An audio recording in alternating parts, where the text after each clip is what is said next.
হব। তা কিসে খুশি হব শুনি? সব কথা আগে বলতে দিন, এটি সবুর করো দেখি। শুনেছ তো, সবুরে নেওয়া ফলে। বলো জয়, শোনো কথা, কথা শোনো। আমি চললুম। ফিরবে কখন? একটু বাদেই।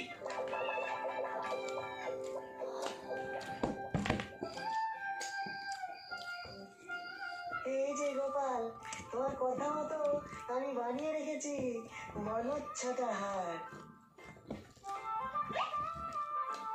বাহ বিজ্ঞানী, চমৎকার হয়েছে। তোমার হলো গিয়ে বন্য ছটা হাত, কিন্তু আমার কাছে এই হলো হীরের হার।